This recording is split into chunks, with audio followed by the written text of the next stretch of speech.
Le matin se levait doucement sur la côte bretonne, et Claire observait la lumière pâle glisser sur les volets de la petite maison d'hôte où elle venait de passer sa première nuit de femme mariée.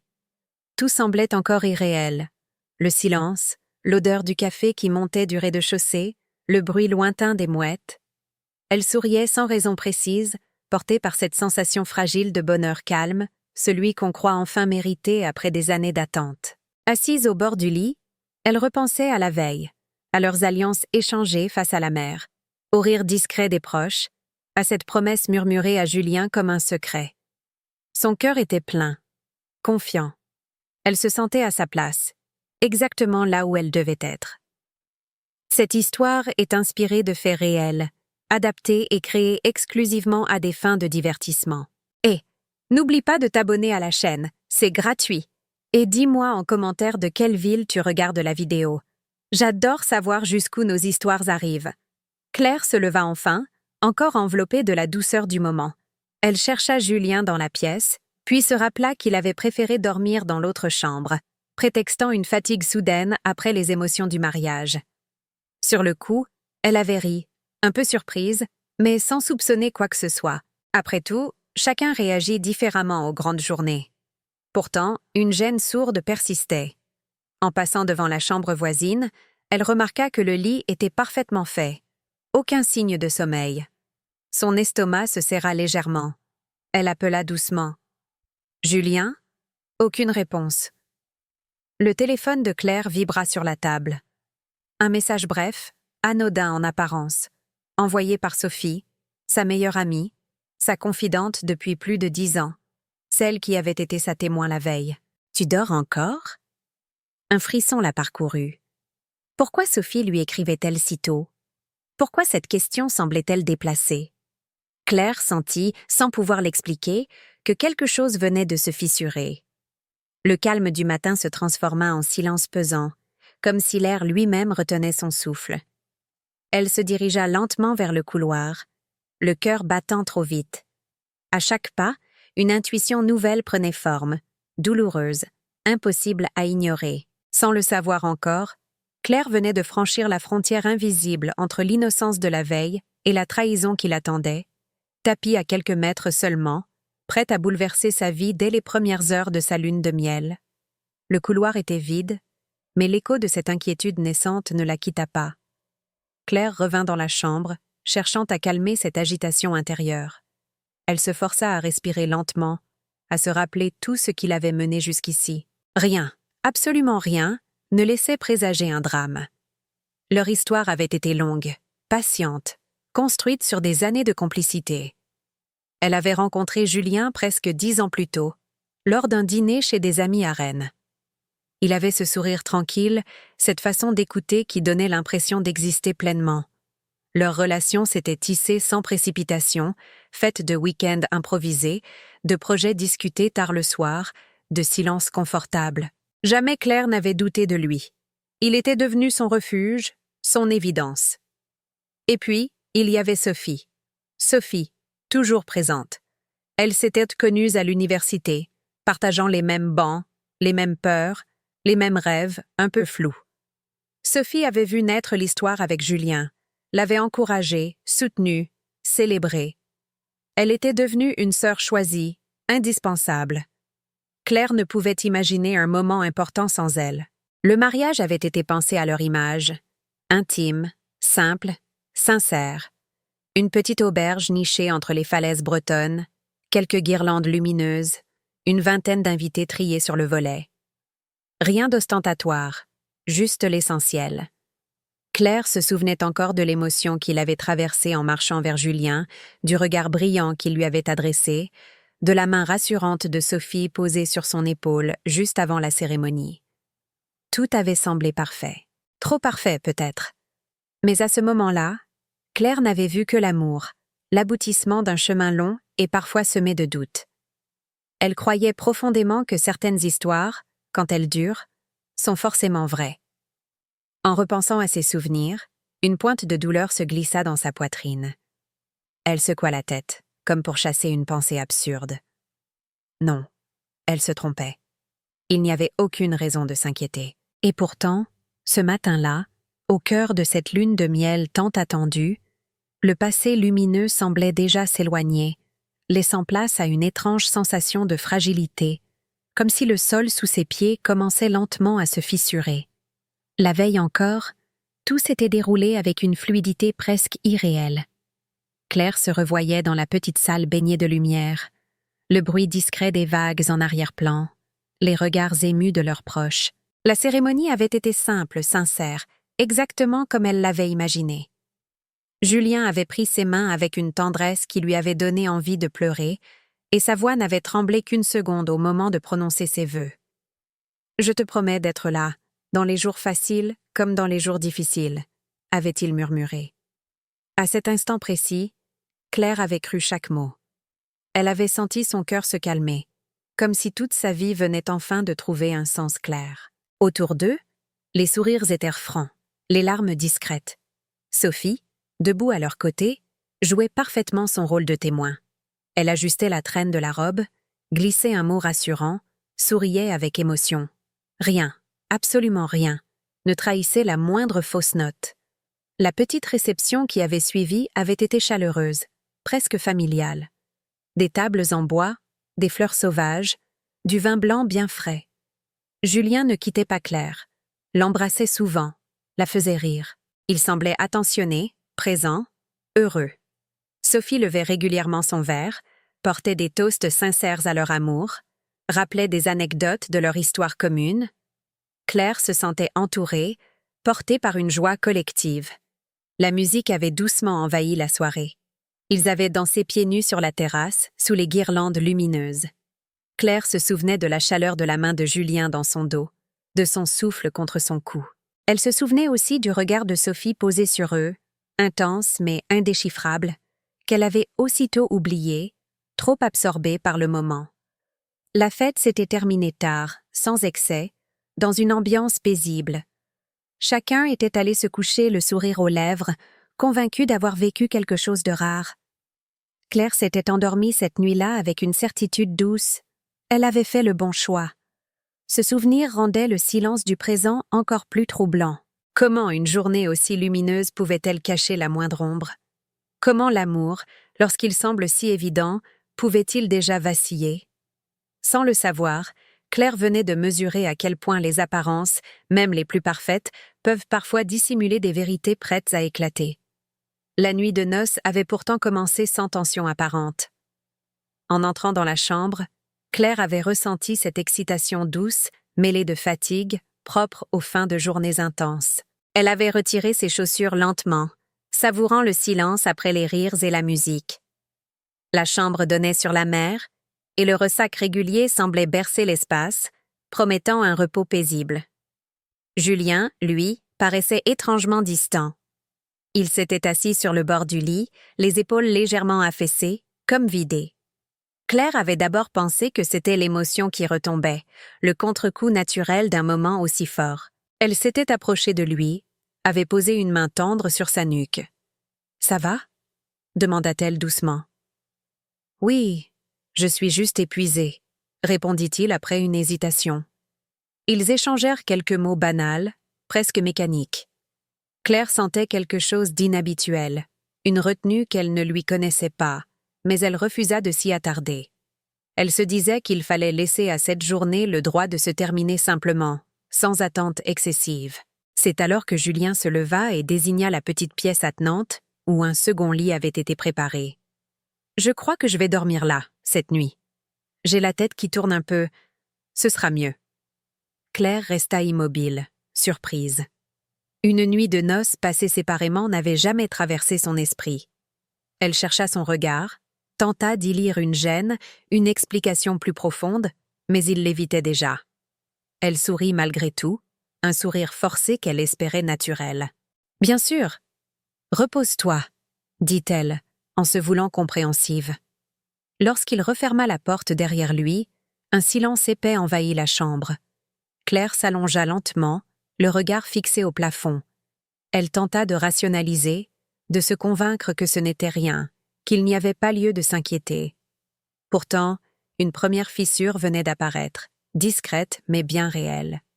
Allongée dans ce lit trop grand pour elle seule, Claire sentit une solitude étrange l'envahir. Les vagues continuaient de frapper la côte, imperturbables.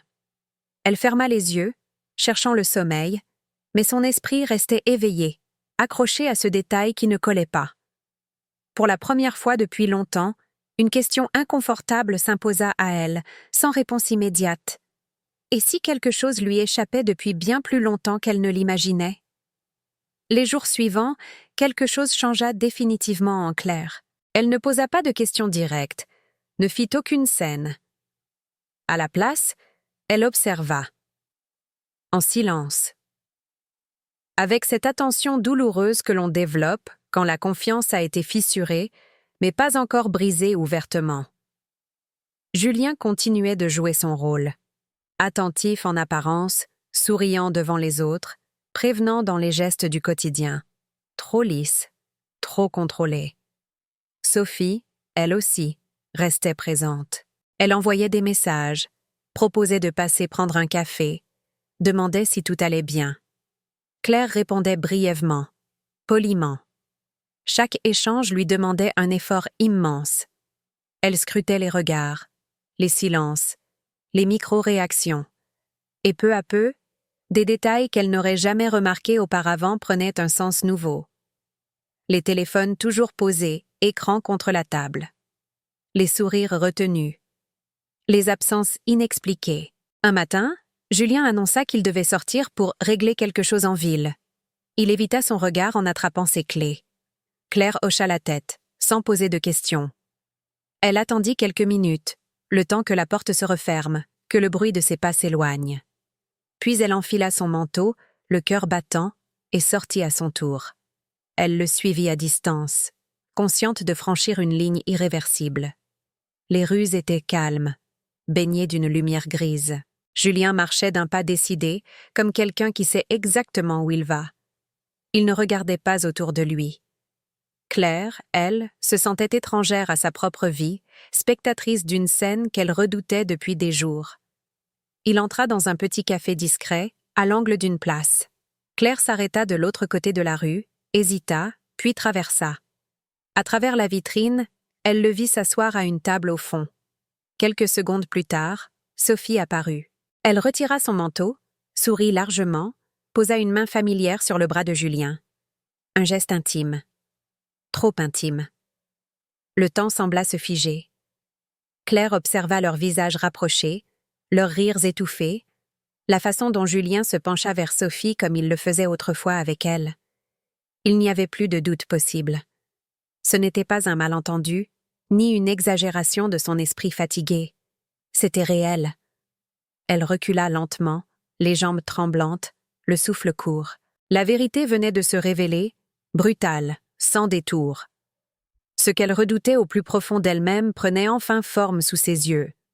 Et cette fois, il n'y avait plus aucun refuge possible. Claire n'attendit pas longtemps avant de les confronter. Elle savait que si elle rentrait chez elle, si elle laissait passer 1 heure de plus, sa colère risquait de se transformer en silence, et le silence aurait été une victoire pour eux. Alors, d'une voix qu'elle ne reconnut pas elle-même, calme mais ferme, elle appela Julien. « On peut parler? Maintenant ?»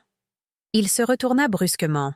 Son visage pâlit en la voyant debout à quelques mètres, droite, les yeux brillants mais secs. Sophie se figea à son tour, la main encore posée sur la tasse, comme prise en faute. Pendant quelques secondes, personne ne parla. Le café, pourtant animé quelques instants plus tôt, sembla soudain trop étroit pour contenir la vérité. Ils sortirent tous les trois. Dehors, l'air était froid, tranchant. Claire croisa les bras, cherchant à se protéger, mais sa voix resta étonnamment stable. « Depuis quand ?» demanda-t-elle simplement. Julien baissa les yeux. Sophie tenta d'ouvrir la bouche, mais aucun son n'en sortit. Ce fut lui qui répondit, presque à contre-cœur. « 6 mois. » Le chiffre frappa Claire comme un coup physique. 6 mois. 6 mois de mensonges, de regards échangés en cachette, de moments volés. 6 mois pendant lesquels elle avait continué à leur faire confiance, à préparer un mariage, à se projeter dans une vie commune. « Et le mariage ?» souffla-t-elle. Julien hésita. Ce silence-là fut plus cruel que n'importe quelle confession. Oui, murmura-t-il enfin. Même ce jour-là. Sophie éclata en sanglots, tenta de s'excuser, parla de confusion, de sentiments incontrôlables. Claire n'écoutait déjà plus. Tout ce qu'elle ressentait, c'était un vide immense, glacé, là où l'amour et l'amitié avaient vécu. Elle comprit alors que rien de ce qu'il dirait ne réparerait l'irréparable. « Vous avez fait un choix, » dit-elle doucement. « Moi aussi, maintenant. » Elle se détourna sans un cri, sans une insulte. En s'éloignant, elle sentit les larmes monter, mais aussi une étrange clarté. La trahison avait enfin un visage, une durée, une vérité complète. Et même si la douleur était encore écrasante, Claire savait, au fond d'elle, que ce moment marquait la fin d'un mensonge et le début d'autre chose, encore inconnue, mais nécessaire. Claire demanda le divorce dès le lendemain, sans cri, sans négociation interminable. Elle signa les papiers comme on ferme une porte derrière soi, avec les mains encore tremblantes mais l'esprit décidé. Julien ne chercha pas à se défendre. Il semblait soulagé, presque. Cette indifférence fut une douleur supplémentaire, mais elle confirma à Claire qu'elle faisait le bon choix. Les semaines qui suivirent furent les plus difficiles de sa vie. Elle quitta l'auberge, retourna seule à Rennes, dans l'appartement qu'ils avaient aménagé ensemble. Chaque objet lui rappelait une promesse brisée. Les nuits étaient longues, peuplées de questions sans réponse et de souvenirs qui revenaient sans prévenir. Elle pleurait souvent, parfois sans raison apparente, parfois en pleine rue, surprise par une chanson ou une odeur familière. Elle se sentit stupide, humiliée, trahie à plusieurs niveaux. Perdre son mari était une chose, perdre sa meilleure amie en était une autre, plus sourde, plus profonde. Sophie tenta de la contacter, laissa des messages, écrivit de longues excuses. Claire ne répondit jamais. Certaines ruptures n'ont pas besoin de mots. Sur les conseils d'une collègue, elle commença une thérapie. Au début, elle parlait peu, comme si raconter rendait la trahison encore plus réelle. Puis, peu à peu, les mots vinrent. Elle apprit à mettre un nom sur sa colère, sur sa tristesse, sur cette peur nouvelle de faire confiance. Elle comprit aussi que la faute ne lui appartenait pas, que l'amour sincère n'est jamais une erreur. Claire se remit à faire des choses pour elle. Elle reprit la course à pied le long de la Vilaine, s'inscrivit à un cours de poterie, accepta des invitations qu'elle aurait refusées auparavant. Lentement, très lentement, elle se reconstruisait. Pas pour oublier, mais pour avancer. Un matin, en se regardant dans le miroir, elle réalisa qu'elle respirait mieux. La douleur était toujours là, mais elle n'occupait plus tout l'espace. Elle avait survécu au pire. Et dans ce constat simple, presque banal, Claire sentit naître une force nouvelle. Elle n'était plus seulement celle qu'on avait trahie. Elle redevenait celle qui choisissait. Le temps fit son œuvre. Pas de manière spectaculaire, ni rapide, mais avec cette patience discrète qui transforme les blessures ouvertes en cicatrices supportables. 1 an après le divorce, Claire avait changé. Pas seulement en apparence, mais dans cette façon nouvelle d'habiter sa vie, plus ancrée, plus honnête avec elle-même. Elle n'attendait plus que quelqu'un vienne la réparer. Elle avait appris à se tenir debout seule. C'est lors d'un atelier de poterie, un samedi matin pluvieux, qu'elle rencontra Lucas. Il n'y eut pas de coup de foudre bruyant, ni de phrases mémorables. Juste un échange simple, un sourire franc, une conversation qui coulait sans effort. Lucas était calme, attentif, sans cette urgence de plaire qu'elle avait tant connue autrefois. Il posait des questions et écoutait vraiment les réponses. Ils prirent leur temps. Claire posa ses limites dès le début, parla de ses peurs, de son passé, sans tout raconter mais sans rien cacher. Lucas ne chercha pas à la sauver, ni à minimiser ce qu'elle avait vécu. Il respecta ses silences, ses hésitations, ses besoins d'espace. Et pour la première fois depuis longtemps, Claire se sentit en sécurité sans avoir à se méfier. Leur relation se construisit sur des choses simples, des promenades, des repas improvisés, des rires sincères. Il n'y avait pas de mensonges à surveiller, pas de regards à interpréter, juste une présence stable, vraie. Claire redécouvrit ce que signifiait faire confiance sans se perdre. Un soir d'été, assise sur un banc face au fleuve, elle réalisa que la trahison ne définissait plus son histoire. Elle faisait partie de son passé, mais elle n'en était plus le centre. Elle avait appris à se choisir, à se respecter, à aimer sans s'oublier. Et cette victoire-là valait toutes les promesses. Claire sourit, profondément apaisée. Elle savait désormais que les fins peuvent aussi être des commencements, et que l'amour, le vrai, commence toujours par soi. Tu n'es pas encore abonné à la chaîne? Abonne-toi maintenant, c'est gratuit. N'oublie pas de liker la vidéo pour aider YouTube à te proposer plus d'histoires comme celle-ci. Partage-la avec un ami et dis-moi en commentaire ce que tu as pensé de cette histoire émouvante. Un gros bisou et à très bientôt.